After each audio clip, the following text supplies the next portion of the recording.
Bienvenue mesdames et messieurs dans votre émission Vivre les réalités du ciel sur la terre. Je me présente, je suis le pasteur André et nous avons comme règle d'or sur ce plateau que Jésus-Christ est Seigneur et la parole de Dieu est l'autorité finale. Alléluia.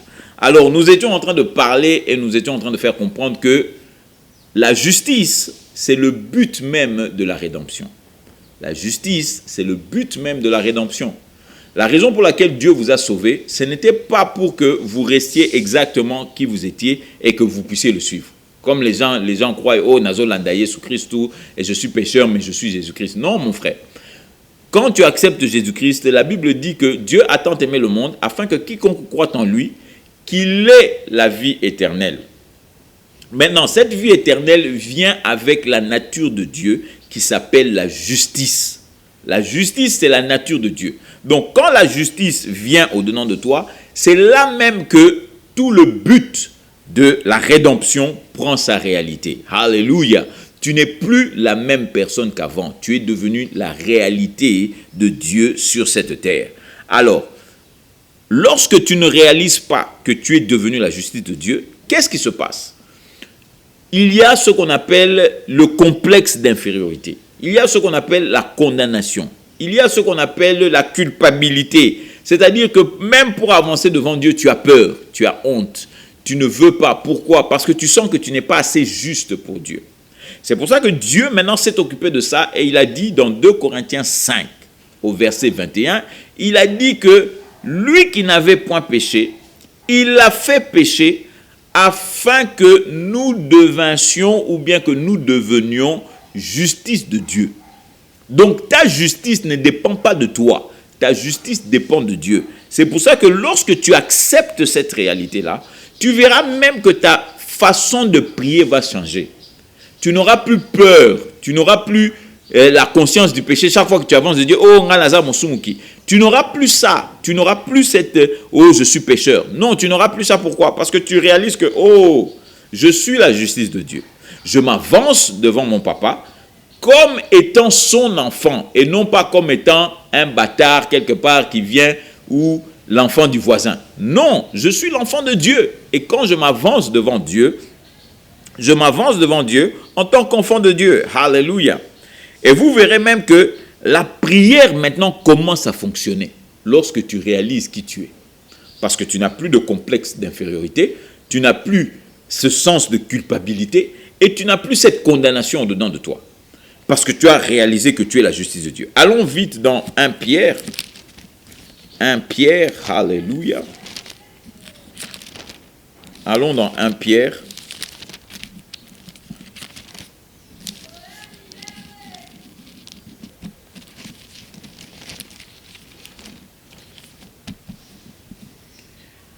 « 1 Pierre, chapitre 3. Et je vais vous montrer quelque chose ici qui est très intéressant. 1 Pierre, chapitre 3. Alléluia. Bien sûr, dans cette émission, nous vous encourageons d'avoir votre bloc-notes, votre bic et votre Bible en papier. Alléluia. Nous vous encourageons d'avoir toutes ces choses-là car c'est très important d'écrire tout ce que le pasteur André dit afin de les étudier et de voir s'il est vrai ou bien il est en train de raconter sa vie. Alléluia. Maintenant, regardez, moi je vous lis à partir de Darby, qui peut différer de lui second, mais ne vous en faites pas, les idées sont les mêmes. Le verset 12 dit ceci. « Car les yeux du Seigneur sont sur les justes. » Alléluia. Les yeux du Seigneur sont sur les justes.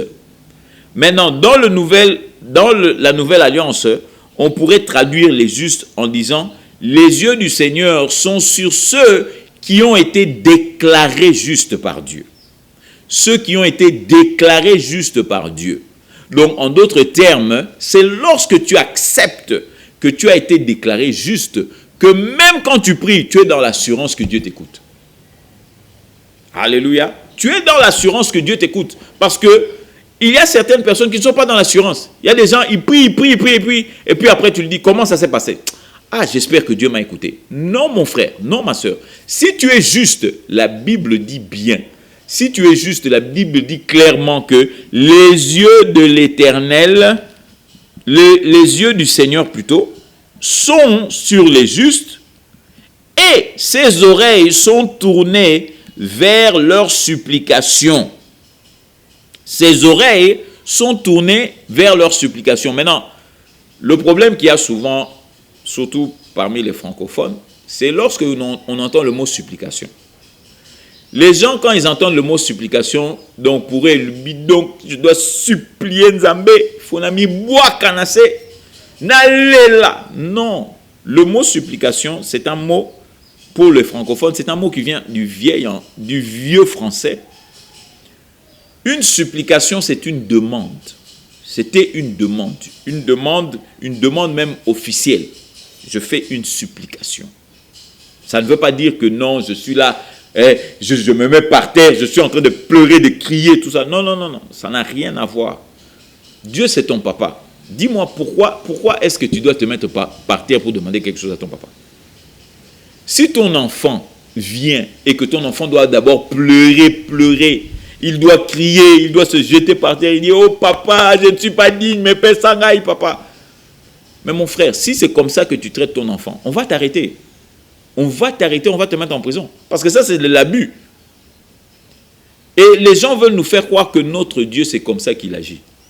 Notre Dieu prend plaisir lorsque tu es en train vraiment de supplier.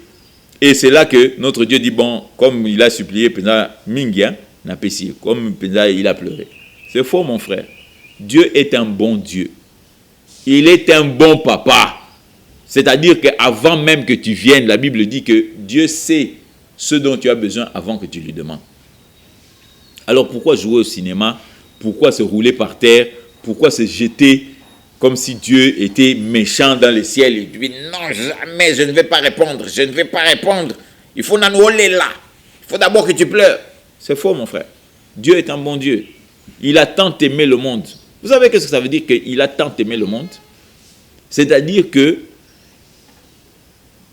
tu as même plus d'importance aux yeux de Dieu que la terre qu'il a créée. Parce que la terre, il a créée pour toi. Et quand il t'a mis dedans pour jouir de tous ces biens-là. Donc tu as beaucoup d'importance. Pour qu'un papa donne son fils unique pour ta vie, c'est que tu as beaucoup d'importance devant lui. N'écoute pas ce que le diable te raconte, que oh non, tout ça, il ne va pas te frapper. Dieu t'aime. Pourquoi il va envoyer son fils unique mourir sur la croix pour te faire souffrir sous la malédiction? Ça n'a pas de sens. Ça n'a vraiment aucun sens. Dieu t'aime et il t'aime jusqu'au point qu'il a donné le meilleur du ciel pour ta vie. Alléluia. Amen. C'est ça la bonne nouvelle. Amen. Donc, nous disons que lorsque tu acceptes la justice de Dieu, tu acceptes que Dieu a fait de moi justice. D'ailleurs, dis-le après moi. Je suis la justice de Dieu. Je suis la justice de Dieu. Je suis la justice de Dieu. Si tu es la justice de Dieu, mon frère, Dieu ne peut rien te refuser. Parce que tu es juste. Et puis la Bible dit ici encore que ses oreilles sont tournées vers toi. Ses oreilles sont tournées vers tes prières. Donc à n'importe quel moment quand tu pries, Dieu t'écoute.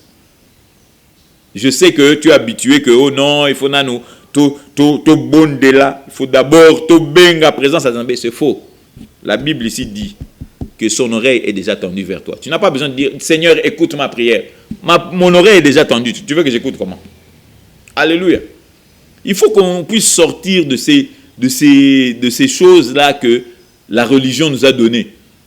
Tu implores, oh Seigneur, s'il te plaît, écoute ma prière. Non, la Bible ici te dit que l'oreille de l'Éternel est dirigée vers tes prières. Donc tu dis, papa, je sais que tu m'écoutes. Comme Jésus-Christ, non? Jésus-Christ, devant la tombe de Lazare, qu'est-ce qu'il a dit?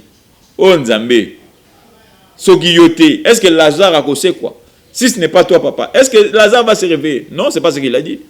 Il a dit, papa, je sais que tu m'écoutes toujours. Je sais que tu m'avais déjà exaucé. Alléluia. C'est comme ça qu'un chrétien doit prier. Tu dois savoir que l'oreille de ton Père est toujours dirigée vers ta prière. Excusez-moi. Toujours dirigée vers ta prière.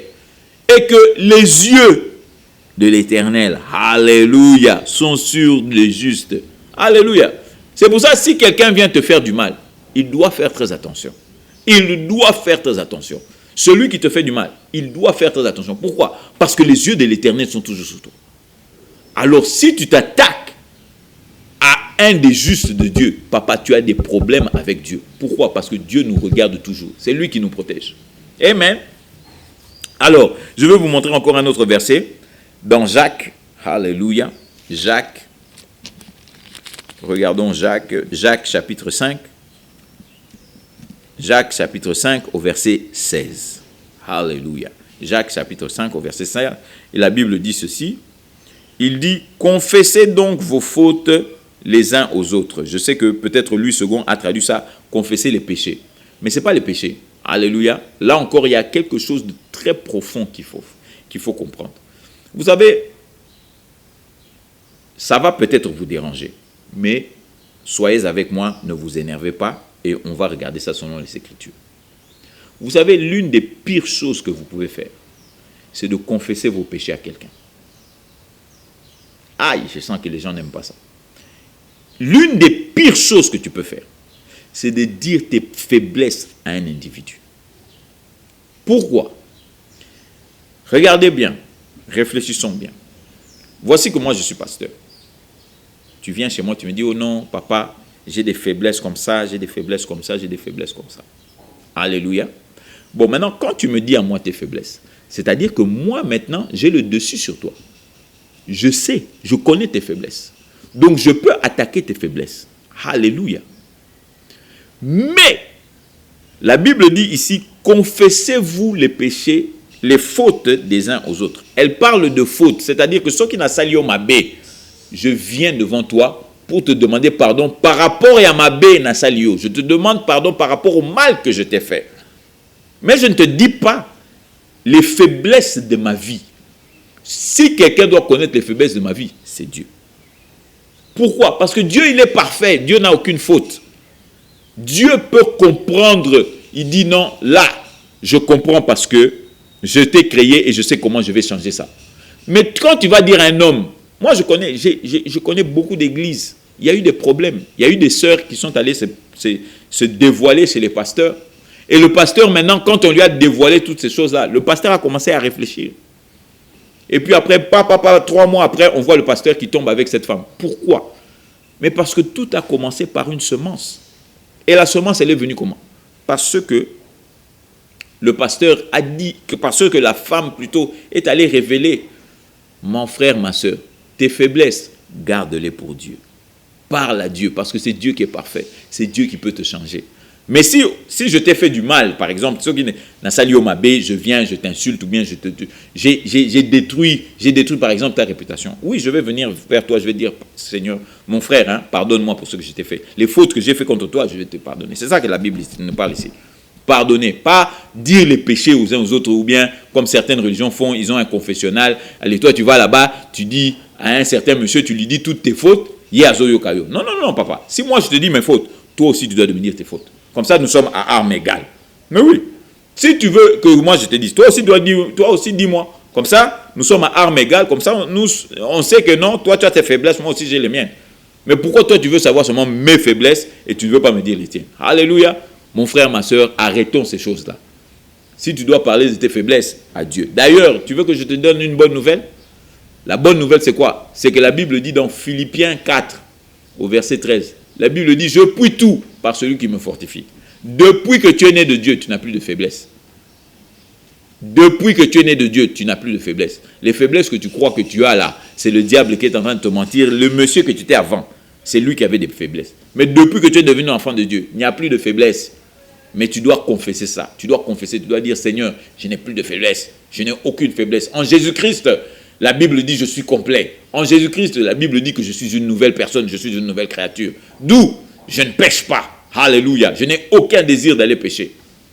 Peu importe ce que ta tête te dit que, c'est pas un problème. Toi, confesse ce que la Bible dit. Confesse ce que la Bible dit. Vous vous rappelez comment je vous ai dit? Ça commence par ce que tu crois. Et ce que tu crois va aller dans ce que tu penses. Ce que tu penses va aller dans ce que tu dis. Et ce que tu dis va aller dans ce que tu fais. Alléluia. Alors voici que notre temps de discussion est arrivé à sa fin. Et je voudrais te donner cette grande opportunité de pouvoir recevoir Jésus-Christ comme ton Seigneur et Sauveur. Voici que la Bible nous dit maintenant que si tu confesses Jésus-Christ comme Seigneur et que tu crois dans ton cœur que Dieu l'a ressuscité d'entre les morts, tu seras sauvé. Alors, je veux maintenant, mon frère, ma soeur, que tu puisses être sauvé et que tu puisses commencer à vivre les réalités du ciel sur la terre. Alors, répète cette prière avec moi. Dis, Seigneur mon Dieu, j'ai entendu ta parole aujourd'hui. Et je crois fermement dans mon cœur que Dieu t'a ressuscité d'entre les morts pour ma vie. La Bible déclare que si je te confesse comme Seigneur et que je crois que Christ t'a ressuscité et je crois que Dieu t'a ressuscité d'entre les morts, je serai sauvé. Alléluia. Et maintenant, comme je l'ai fait, je crois que je suis sauvé. Au nom de Jésus, Amen. Amen mon frère, Amen ma soeur. Si tu as fait cette prière avec moi, effectivement tu es sauvé. Et comme tu es sauvé papa, je te le dis qu'aujourd'hui tu es un enfant de Dieu.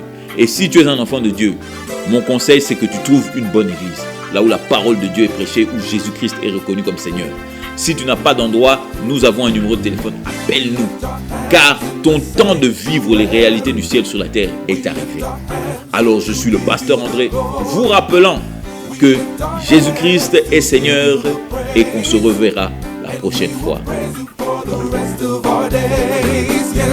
We will praise you for the rest of our days.